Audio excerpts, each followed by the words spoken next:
اب یہاں پر سوال پیدا ہوتا ہے کہ ایمان اور اسلام میں کیا فرق ہے؟ تو اس کا جواب یہ ہے کہ ایمان کا محل دل ہے، ایمان کا تعلق دل کے ساتھ ہے، اور اسلام کا تعلق جوارح کے ساتھ ہے، یعنی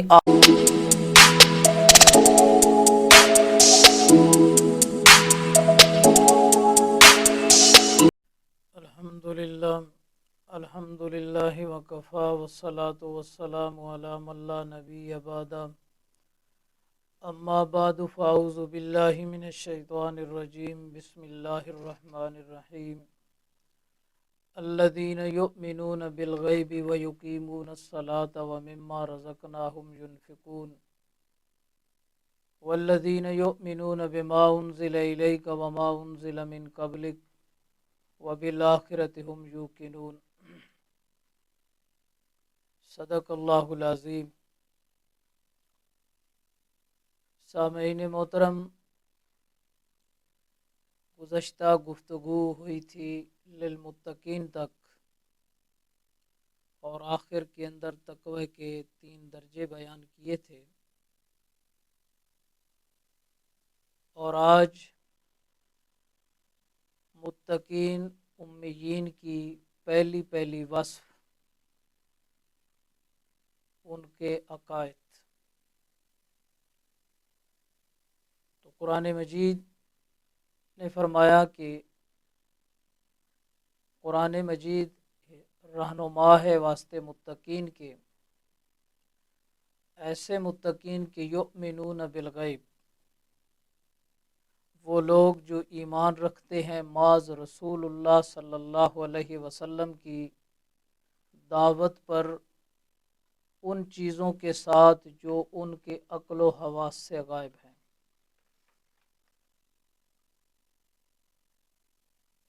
تو یہاں ماقبل کے اندر تمہید ذکر کرنے کے بعد فرمایا کہ یہ کتاب متقین کے لیے ہدایت ہے۔ چنانچہ اب متقین امیین کی وصف اول ذکر فرما رہے ہیں کہ وہ لوگ جنہوں نے معاذ رسول کریم صلی اللہ علیہ وسلم کی تعلیمات اور تصریحات کے مطابق ایمان قبول کیا، اور ایمان بھی ان چیزوں پر جو ان کے عقل و حواس سے پوشیدہ ہیں۔ یؤمنون ایمان سے ہے، اور ایمان 2 قسم پر ہے۔ ایک ایمان ہوتا ہے لغوی، اور ایک ایمان ہوتا ہے شرعی۔ ایمان لغوی کی حقیقت یہ ہے کہ لغت میں ایمان کا ترجمہ محض تصدیق ہی ہے۔ چنانچہ مفسر قرآن علامہ آلوسی رحمہ اللہ لکھتے ہیں اپنی تفسیر کے اندر کہ ایمان لغت میں تصدیق کو کہتے ہیں۔ روح المعانی صفحہ نمبر 110 جلد نمبر 1۔ اب اس کی تائید قرآن مجید میں سے تو سورہ آل عمران کے اندر اللہ تبارک و تعالی فرماتے ہیں وَلَا تُؤْمِنُوا إِلَّا لِمَنْ تَبِعَ دِينَكُمْ، اور نہ تصدیق کرو مگر اسی ہی کی جو چلے تمہارے دین پر۔ اب یہاں پر تؤمنو کا معنی ہے تصدیق۔ دوسری آیت کریمہ سورہ یوسف ہے وَمَا أَنْتَ بِمُؤْمِنٍ لَنَا وَلَوْ كُنَّا صَادِقِينَ، اور آپ نہ تصدیق کریں گے ہماری اگرچہ ہم سچے ہوں۔ تو یعقوب علیہ السلام کے بیٹے اپنے باپ کے متعلق یہ بات کہہ رہے ہیں کہ اگرچہ ہم سچے بھی ہوں تو آپ ہماری بات کو نہیں مانیں گے، نہیں تصدیق کریں گے۔ تو ان دو آیات کریمہ کے اندر ایمان کا ترجمہ ہے تصدیق۔ اب اصطلاح شریعت میں ایمان کی حقیقت، تو اصطلاح شریعت میں دل میں تصدیق اور زبان سے اقرار کرنا تمام احکام کا جو نبی کریم صلی اللہ علیہ وسلم لے کر آئے اور جن کا دین میں سے ہونا دلیل قطعی سے ثابت ہے۔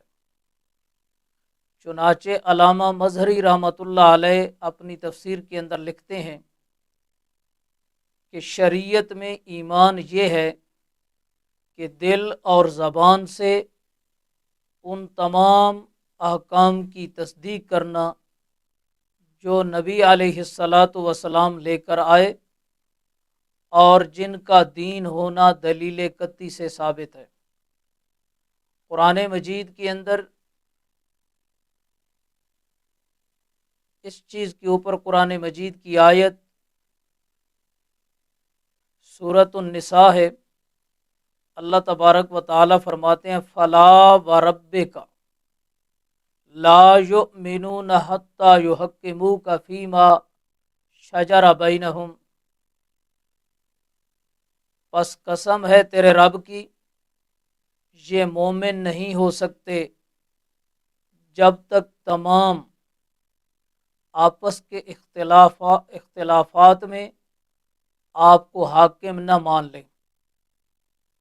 اب یہاں پر سوال پیدا ہوتا ہے کہ ایمان اور اسلام میں کیا فرق ہے؟ تو اس کا جواب یہ ہے کہ ایمان کا محل دل ہے، ایمان کا تعلق دل کے ساتھ ہے، اور اسلام کا تعلق جوارح کے ساتھ ہے، یعنی اعضاء کے ساتھ ہے۔ اب قرآن مجید میں سے اس کی دلیل وَقَلْبُهُ مُطْمَئِنٌ بِالْإِيمَانِ، اور اس کا دل برقرار ہے ایمان پر۔ سورۃ النحل ہے، پارہ نمبر 19۔ دوسری دلیل وَلَٰكِنَّ اللَّهَ حَبَّبَ إِلَيْكُمُ الْإِيمَانَ وَزَيَّنَهُ فِي قُلُوبِكُمْ، اللہ نے محبت ڈال دی تمہارے قلوب میں ایمان کی اور مزین کر دیا اس کو تمہارے قلوب میں۔ سورۃ الحجرات ہیں۔ تیسری دلیل وَلَٰكِنْ قُولُوا أَسْلَمْنَا وَلَمَّا يَدْخُلِ الْإِيمَانُ فِي قُلُوبِكُمْ، اور تم کہو کہ ہم مسلمان ہوئے، ابھی نہیں داخل ہوا ایمان تمہارے قلوب میں۔ تو ایمان کا تعلق دل کے ساتھ ہے۔ سوال پیدا ہوتا ہے یہاں پر کہ اعمال صالحہ ایمان کی جز ہیں یا نہیں؟ تو اس کا جواب یہ ہے کہ اعمال صالحہ ایمان میں داخل نہیں، یعنی نفس ایمان کے لیے اعمال صالحہ ضروری نہیں، البتہ کمال ایمان کے لیے اعمال صالحہ ضروری ہیں۔ کامل ایمان کے لیے اعمال صالحہ کی ضرورت ہے۔ حاصل یہ ہے کہ آیت مبارکہ کا کہ یہ متقین وہ لوگ ہیں جو معاذ رسول اللہ صلی اللہ علیہ وسلم کی دعوت پر لبیک کہتے ہوئے ان چیزوں پر ایمان لائے جو ان کے عقل و حواس سے غائب ہیں۔ یہ امام الانبیاء کے شاگردوں کی مثال دی کہ امام الانبیاء نے جو خبر دی ان کے عقل و حواس سے وہ چیزیں غائب ہیں، لیکن اس کے باوجود آپ صلی اللہ علیہ وسلم کے شاگردوں نے، آپ کے صحابہ نے ان کو دل سے تسلیم کر لیا۔ مگر تورات کے شاگردوں کی حالت یہ ہے، تورات کے شاگردوں کی حالت یہ ہے کہ کوہ طور پر کلام خداوندی سننے کے باوجود بھی کہنے لگے کہ جب تک اللہ